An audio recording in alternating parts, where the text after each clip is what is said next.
आज हम बात करने वाले हैं दोस्तों एक ऐसे स्टार्टअप के बारे में जिसकी वैल्यूएशन एक टाइम पे 3.5 लाख करोड़ से भी ज्यादा थी, जिसके अंदर दुनिया के सारे बड़े बड़े इन्वेस्टर्स ने पैसे लगाए थे, जो दुनिया का फास्टेस्ट ग्रोइंग स्टार्टअप भी कहा जाता था। पर इसने ऐसी ऐसी गलतियां करी जिसकी वजह से अब इसे दुनिया का सबसे बड़ा फेलियर माना जा रहा है स्टार्टअप वर्ल्ड के अंदर। क्या था ये स्टार्टअप और क्या गलतियां इसने की, आइए जानते हैं इस वीडियो में।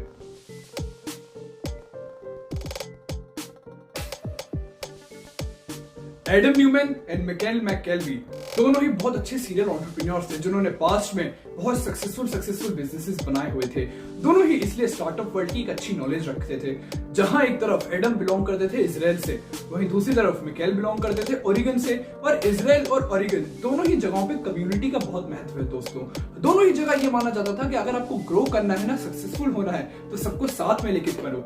इसलिए एक दिन ये दोनों बैठ के बात कर रहे थे और इन्होंने सोचा कि कितना अच्छा हो अगर ऑफिसेज में कम्युनिटी का महत्व हो। लोगों को सारे बिजनेसेस एंटरप्रेन्योर साथ में बैठ के सेम रिसोर्सेज को यूज करके लाइक माइंडेड लोग जब साथ में बैठ के ग्रो करेंगे ना, तो सबकी ग्रोथ के लिए अच्छा होगा, सब सक्सेसफुल हो पाएंगे। और इसी आइडिया को आगे कंटिन्यू करते हुए दोनों ने 2010 के अंदर एक कंपनी बनाई जिसका नाम इन्होंने रखा वीवर्क ने फिर शुरू करा लीज करना बिल्डिंग्स को। ये लोग बिल्डिंग्स को लीज करते थे, उसके अंदर ऑफिसेस को डिवाइड करते थे, खुद डिजाइन करके ऑफिसेस बनाया करते थे। और फिर ये लोग कंपनीज को, एंटरप्रेन्योर्स को, बिजनेसमैन को बोलते थे, आओ ये ऑफिस स्पेस आपका है, इसको आप लोग रेंट कर सकते हो, इसके अंदर आके अपना ऑफिस बनाओ, अपने एम्प्लॉइज को लेकर आओ, सारे ऑपरेशंस आप यहीं से रन करो।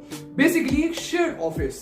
जैसे अगर आप एक सिंगल एंटरप्रेन्योर हैं, आपको पास कोई ऐसे ऑफिस स्पेस नहीं है, आप अकेले तो अफोर्ड कर नहीं सकते एक बड़ा सा ऑफिस, अगर आप अकेले काम कर रहे हैं, तो आप इनके ऑफिस में जाके, एक इनकी बिल्डिंग के अंदर जाके एक सिंगल डेस्क ले सकते हैं जिसके अंदर आप काम कर सकते हैं। और आपके जैसे बहुत सारे लाइक माइंडेड एंटरप्रेन्योर्स वहीं पर काम कर रहे होंगे, सेम रिसोर्सेज यूज कर रहे होंगे।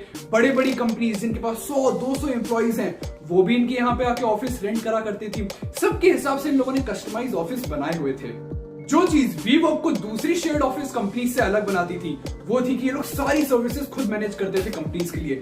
जहां दूसरी तरफ कंपनी सिर्फ ऑफिस दे देती थी लोगों को कि आओ आप यहाँ आके अपने सारे काम वाम करो, हर चीज कंपनी को खुद देखनी पड़ती थी। वहीं वीवर्क सारी सर्विसेज अपने साइड से देता था एंटरप्रेन्योर और बिजनेसेस को, चाहे वो इलेक्ट्रिसिटी हो, वाईफाई हो, आईटी सर्विसेज हो, प्लम्बिंग हो, हर चीज ये लोग अपनी तरफ से देते थे कंपनीज को, ताकि जो भी कंपनी इनके यहाँ पे आके ऑफिस रेंट कर रही है वो अपने ऑपरेशंस पे, अपनी कोर ऑपरेशंस के ऊपर ध्यान दे सके और आगे बढ़ सके, सक्सेसफुल बन सके। बाकी की सारी सर्विसेज में उन्हें अपनी माथापच्ची ना करना पड़े, और वो सारी चीजें संभालती थी वीवर्क।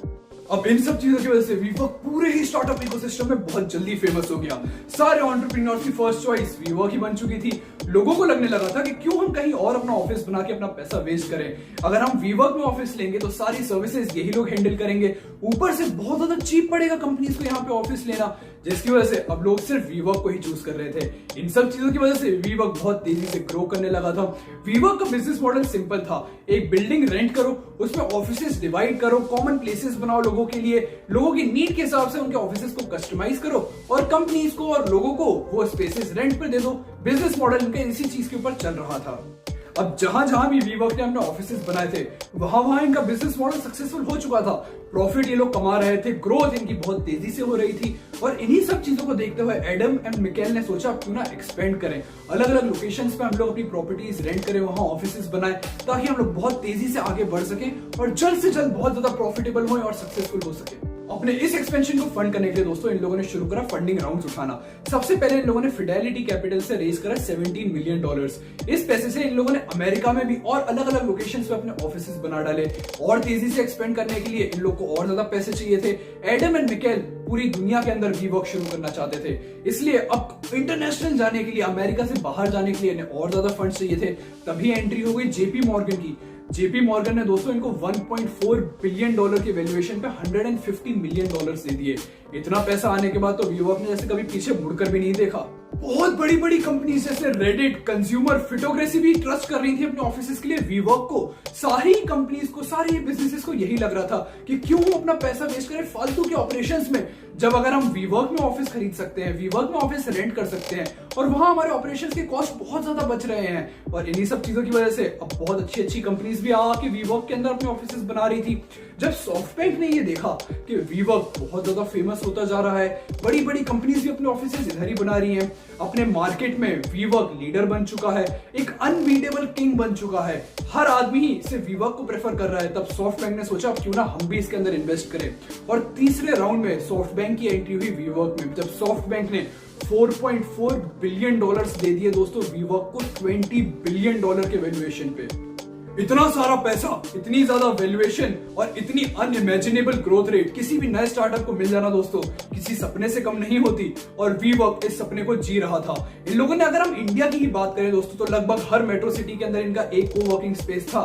टोटल 280 से ज्यादा लोकेशंस में 32 से ज्यादा कंट्रीज के अंदर इन लोगों ने अपनी पकड़ बना ली थी, और इनकी इस एक्सपेंशन में साथ दे रहे थे 12,000 एम्प्लॉइज जो इनके पेरोल के ऊपर काम कर रहे थे। सॉफ्टबैंक को वीवर्क के अंदर बहुत बड़ा पोटेंशियल दिख रहा था, जिसकी वजह से कुछ टाइम बाद सॉफ्टबैंक ने $6 बिलियन और इन्वेस्ट कर दिए वीवर्क के अंदर $47 बिलियन की वैल्यूएशन पे। ये सबके लिए बहुत ज्यादा शॉकिंग था कि कैसे एक स्टार्टअप जिसे कुछ ही साल हुए मार्केट में आए हुए, इतने जल्दी इनकी वैल्यूएशन $47 बिलियन पहुंच चुकी है, और वीवर्क अब पूरी ही दुनिया के अंदर एक्सपेंड करके पूरी दुनिया का मार्केट कैप्चर करके एक अनबीटेबल किंग बन चुका था, जिसे कोई भी कंपीट नहीं कर सकता था। जिसके पास सॉफ्टबैंक जैसे इन्वेस्टर्स से इतना सारा कैश था, वो लोग हर जगह एक्सपेंड करे जा रहे थे, नए नए स्टार्टअप्स के अंदर इन्वेस्ट कर रहे थे, अपने बिजनेस को डाइवर्सिफाई कर रहे थे, जिसकी वजह से अब वीवर्क अपने मार्केट का किंग बन चुका था। अब जब वीवर्क के फाउंडर्स ने देखा कि लोग पूरी दुनिया के अंदर बहुत ज्यादा फेमस हो चुके हैं, $47 बिलियन की वैल्यूएशन तो इन्हें मिल ही चुकी है, और हर इन्वेस्टर इनकी कंपनी के अंदर इन्वेस्ट करना चाहता है, क्योंकि इन्वेस्टमेंट ढूंढने में तो इन्हें कभी प्रॉब्लम आई ही नहीं, जिसकी वजह से इन्हें लग रहा था हर इन्वेस्टर अब इनकी कंपनी के अंदर इन्वेस्ट कर ही देगा। अब इन्होंने सोचा क्यों ना पब्लिक लिस्टेड कंपनी बन जाया जाए, जिसकी वजह से इन लोगों ने 2019 के अंदर अपना आईपीओ लाने का सोचा अमेरिका स्टॉक मार्केट के अंदर, और इन लोगों ने 2019 के अंदर अपना प्रोस्पेक्टस लॉन्च करा आईपीओ का। उस प्रोस्पेक्टस को पढ़ने के बाद दोस्तों इन्वेस्टर्स ने इस कंपनी के अंदर इन्वेस्ट करने से साफ मना कर दिया। जहां इनकी वैल्यूएशन $47 बिलियन तक थी दोस्तों, वो गिर के आईपीओ के लॉन्च होने के सिर्फ और सिर्फ 10 से 12 बिलियन डॉलर्स रह गई है।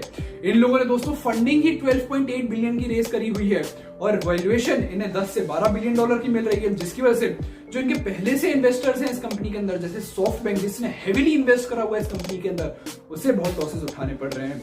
इनका आईपीओ इतने बुरी तरीके से क्यों फेल हो रहा है? क्यों इन्वेस्टर्स प्रोस्पेक्टस पढ़ने के बाद इस आईपीओ में इन्वेस्ट करना ही नहीं चाहते हैं? क्या गलतियां की है इन्होंने? और आपको पता दोस्तों 2019 में इनकी वैल्यूएशन थी 10 से 12 बिलियन डॉलर्स की, जो 2021 तक अब सिर्फ और सिर्फ $7 बिलियन की रह गई है। अभी इन लोगों ने अपना आईपीओ लॉन्च नहीं किया। जब इन्होंने देखा कि इनका आईपीओ इतनी बुरी तरीके से फेल हो रहा है, तब इन्होंने अपना आईपीओ थोड़ा सा डिले कर दिया, पर इनकी वैल्यूएशन आज के टाइम पे सिर्फ और सिर्फ $7 बिलियन की है। जहां एक टाइम पे $47 बिलियन की थी, वो अब सिर्फ $7 बिलियन की है। $40 बिलियन की वैल्यूएशन की खत्म हो चुकी है। ऐसी क्या गलतियां करी वीवर्क ने, आप सोच ही नहीं पाए होगे। नहीं, कहां? जहां एक कंपनी पूरी दुनिया के अंदर लीडर बन चुकी है, जिसके पास इतना सारा कैश है, इतने बड़े बड़े इन्वेस्टर्स जैसे सॉफ्टबैंक उसके साथ खड़े हुए हैं, तब भी उनका आईपीओ फेल हो रहा है इतनी बुरी तरीके से। क्या गलतियां करी वीवर्क ने ऐसी, जिसकी वजह से आज वो $7 बिलियन की वैल्यूएशन पे खड़ी हुई है?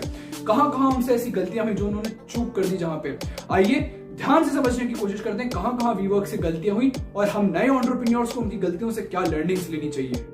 Number 1, famous but unprofitable business model. इनका जो बिजनेस मॉडल था ना दोस्तों, वो दिखने में तो बहुत ज्यादा अच्छा था कि एक प्रॉपर्टी रेंट करो, उसमें ऑफिसेस बनाओ, वो ऑफिसेस फिल हो जाएंगे, उनसे आपके पास रेंट आएगा तो आप अपना रेंट भी भर देना उस प्रॉपर्टी का, और प्रॉफिटेबल भी हो जाना।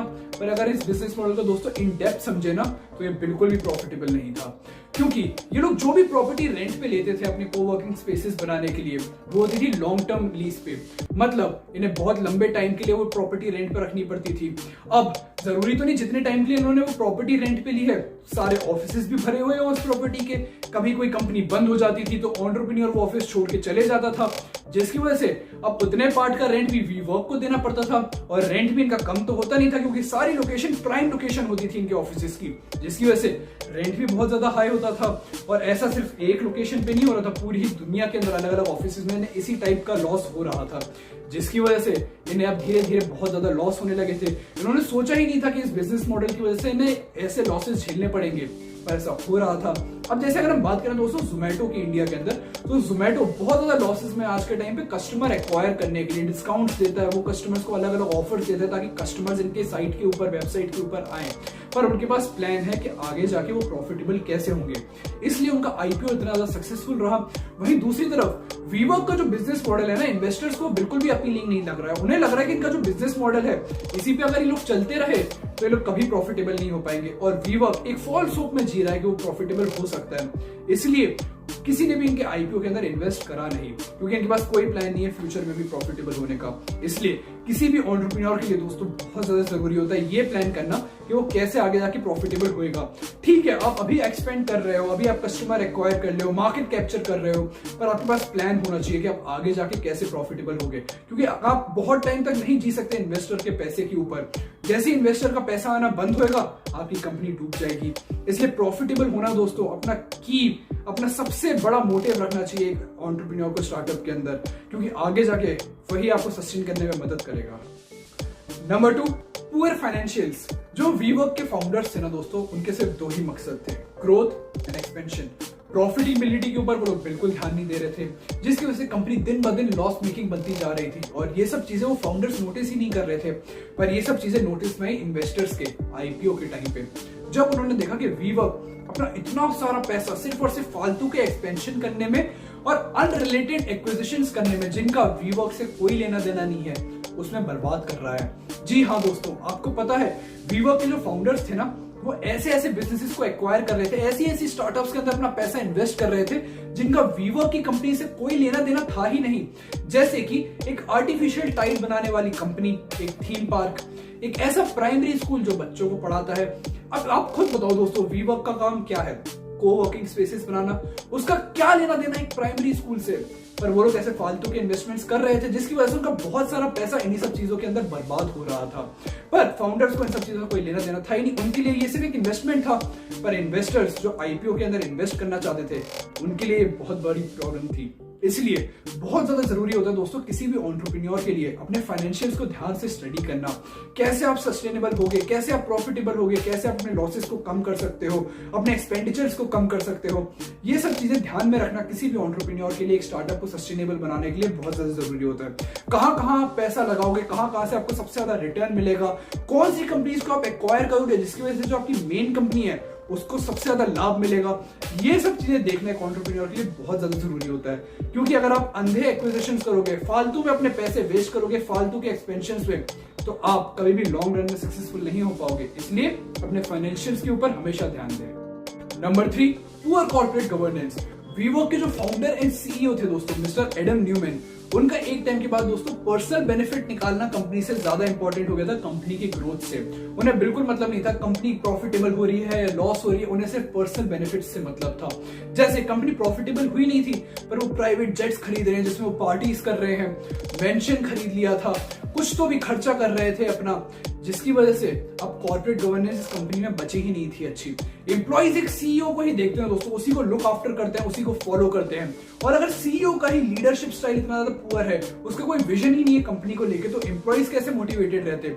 आपको पता है दोस्तों, एडम न्यूमैन ने अपने आप को शेयर बोर्ड के अंदर सबसे ज्यादा वोटिंग राइट दे रखी थी। ऐसे रूल्स बनाए थे उन्होंने कि सबसे ज्यादा वोटिंग राइट एडम न्यूमैन के पास में ही थी, जिसकी वजह से हर डिसीजन एडम न्यूमैन के हाथ में ही था, हर चीज एडम न्यूमैन ही देखते थे।